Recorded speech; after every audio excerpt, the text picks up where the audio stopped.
ሰላም ጤና ይስጥልኝ እንዴት ናችሁ? በዛሬው ፕሮግራሜ ይዤላችሁ የመጣሁት አብዛኛው ሰው የሚቸገርበት ከፍተኛ የሆነ የራስ ምታት ችግር ነው። ከፍተኛ የሆነ ራስ ምታት ብዙ ሰዎች እንደሚቸገሩ ነው። ብዙ እንቅስቃሴ ባደረጉ ቁጥር ፀሀይ በነካቸው ቁጥር ከፍተኛ የሆነ የራስ ምታት ወይም ደግሞ ራሳቸውን የማመም ማይግሬን የምንለው ማለት ነው ችግር አለባቸው ማለት ነው። ስለዚህ ለዚህ መፍትሄ ይዤላችሁና ምክንያቱንም ይዤላችሁ ነው የመጣሁት። እስከ ዩቲዩብ ፍጻሜ መከታተላችሁ እንዳረሱ። ይሄ ሄዴክ ወይም ደግሞ ማይግሬን የምንለው የራስ ምታት ከፍተኛ የሆነ ህመም ነው ያለው። በጣም መንቀሳቀስ ይከብዳል። ጨለም ብርሃን ስናይ ይከብደናል። ስለዚህ የዚህ ዋነኛ ምክንያቱ መነሻው ማግኒዚየም እና የቫይታሚን ቢ2 እጥረት ነው ይሄን የሚያስከትልብን ማለት ነው።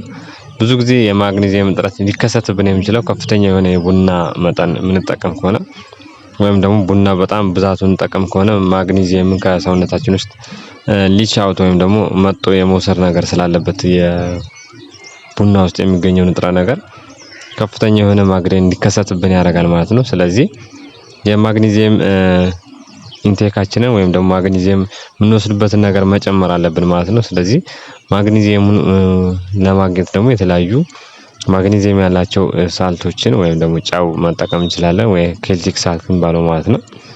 አሊያም ደግሞ ከፍተኛ ማግኒዚየም ያላቸው እንደ ዱባ ፍሬ አይነት ነገሮችን መጠቀም አለብን ማለት ነው። ስለዚህ እነሱን ብንጠቀም ይሄ ከፍተኛ የሆነ የራስ ምታት ይቀንስልናል። ወይም ደግሞ ለወዲያው እንደ መፍትሄ የሚሆነው ደግሞ እግራችንን በሙቅ ውሃ በመዘፍዘፍ የዝንጅብል ሻይ ብንጠጣበት ወዲያው መድሃኒት ሳንወስድ ሊሻለን ይችላል ማለት ነው። ስለዚህ ይሄ ማይግሬን ወይም ደግሞ ከፍተኛ የሆነ ራስ ምታት ሲመጣብን ሙቅ ውሃ በማፍላት እግራችንን በመዘፍዘፍ እስከ 20 ደቂቃ ያህል ሙቀቱን ሳይቀንስ ማለት ነው ስትዘፈዝፉት ውሃው ሊቀዘቅዝ ስለሚችል ሙቅ እየጨመራችሁ በተመሳሳይ ሰዓት ደግሞ የዝንጅብል ሻይ ብትጠጡበት ወዲያው ነው የራስ ምታቱ የሚለቃችሁ ማለት ነው። ስለዚህ እነዚህ መፍትሄዎችን ትጠቀሙበታላችሁ።